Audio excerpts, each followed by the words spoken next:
Fala galerinha, tudo bem com vocês? Como é que vocês estão? Espero que tudo bem.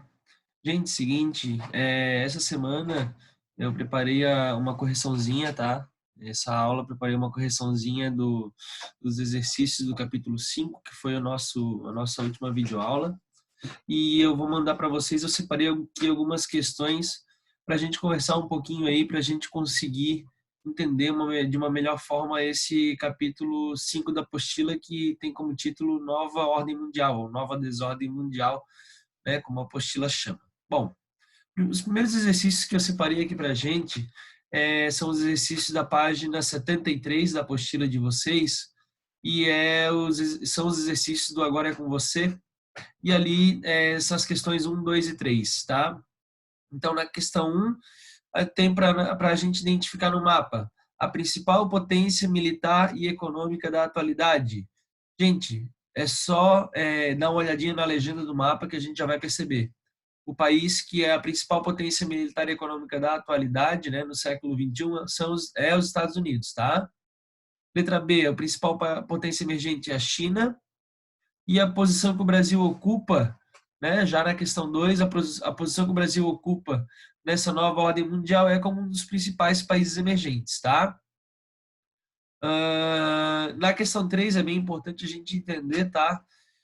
Você consegue perceber a influência que essas potências exercem em diversos lugares do mundo? Cite exemplos que você observa no dia a dia.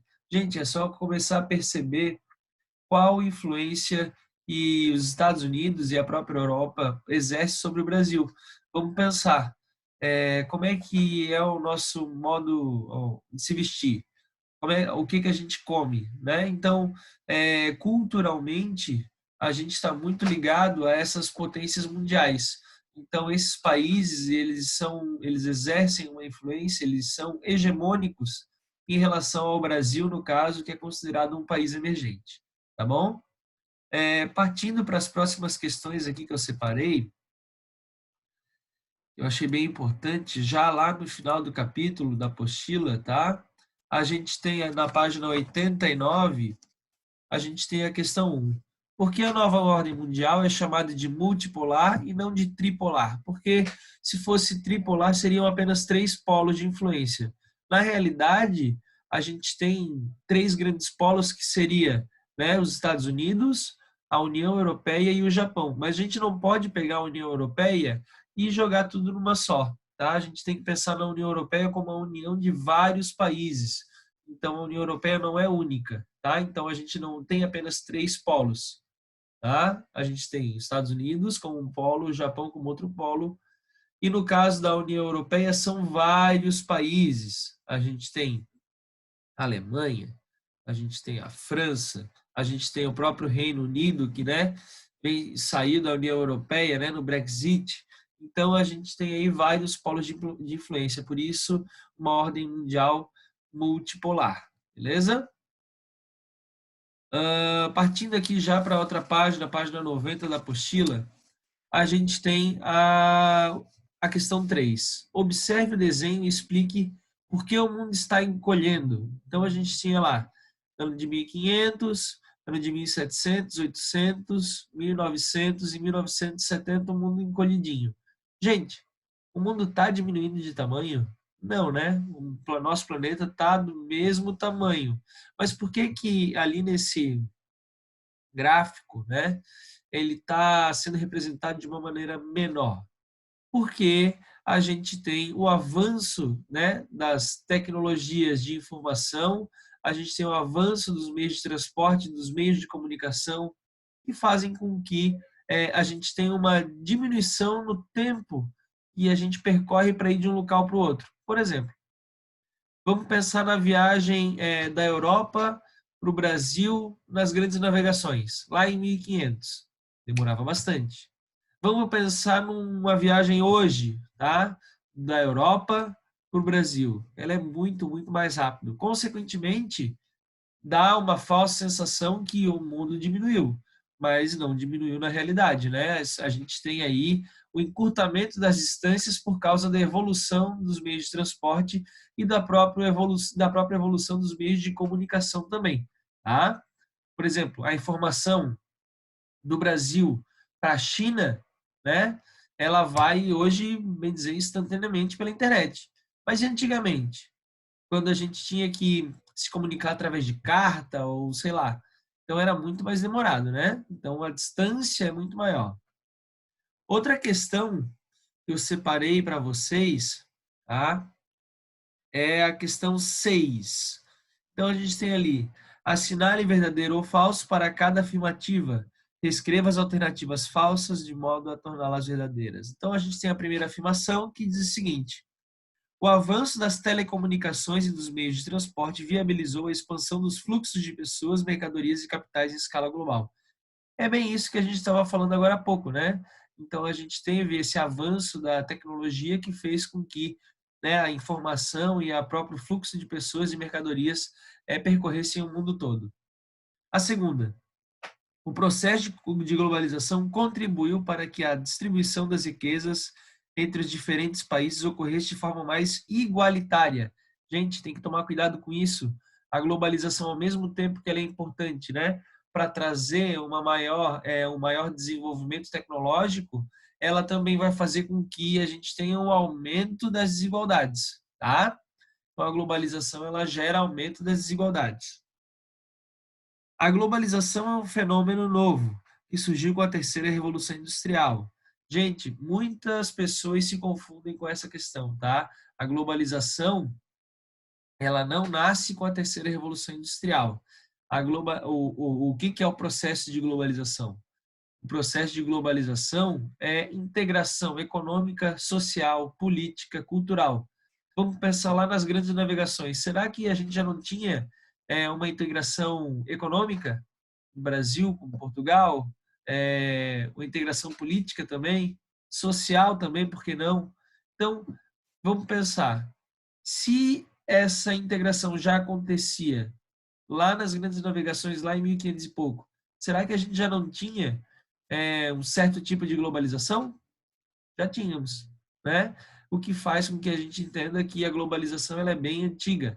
Mas a gente tem que entender que os níveis de integração da globalização, né, antiga, ela não vão ser os mesmos níveis de integração da globalização atual. Beleza?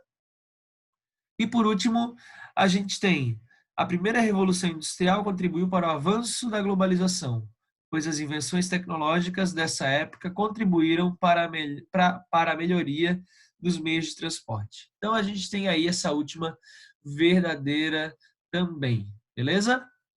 Outra questão que eu separei é a questão 7, a próxima, agora já na página 91. Então a gente tem lá: compreender a globalização significa redesenhar fronteiras econômicas, culturais e políticas, a fim de partilhar problemas e soluções. Assinale o acontecimento histórico que marcou o início do processo de globalização. Olha só, a gente acabou de conversar sobre isso, né? Então, qual foi o processo que marcou o início do processo de globalização? Foram as grandes navegações, né? Como a gente já acabou de comentar. Vamos em outra questão. A gente tem aqui, vamos trabalhar com a questão número 10, tá? Da página seguinte, página 92.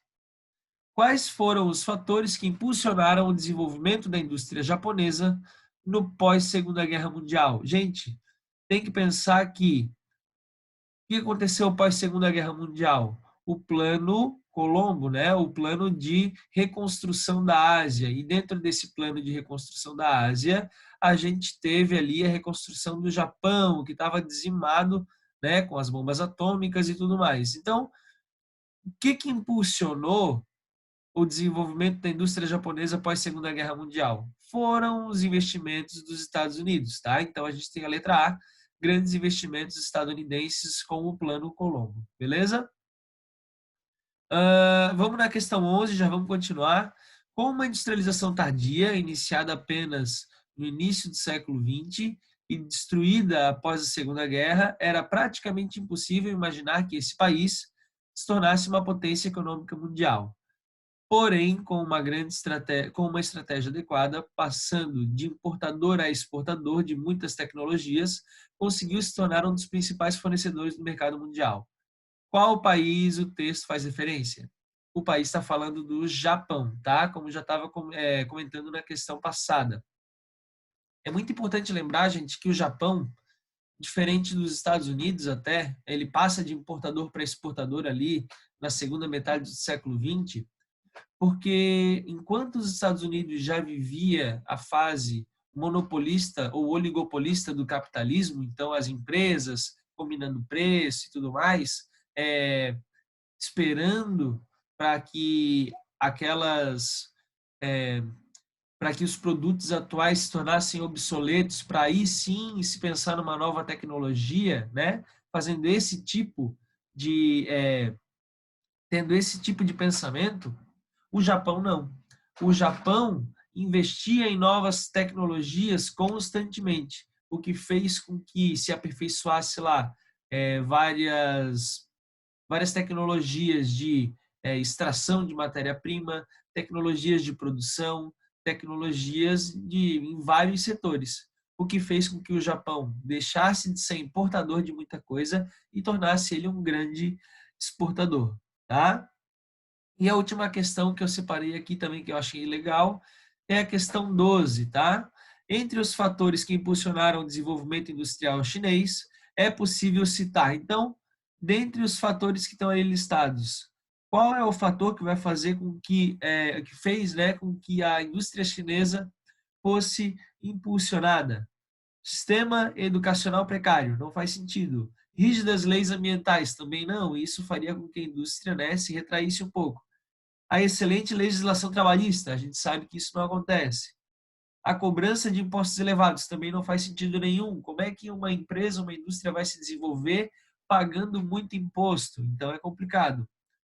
E aí a gente tem na letra E o baixo custo da produção graças à mão de obra barata e abundante, né, gente? A China é o país mais populoso do mundo, então a China tem uma grande quantidade de mão de obra. Beleza, gente? Essa foi a aulinha de correção, tá? Fiquem ligados aí nos próximos vídeos que a gente vai dando continuidade no conteúdo. Beleza, gente? Beijo pra vocês.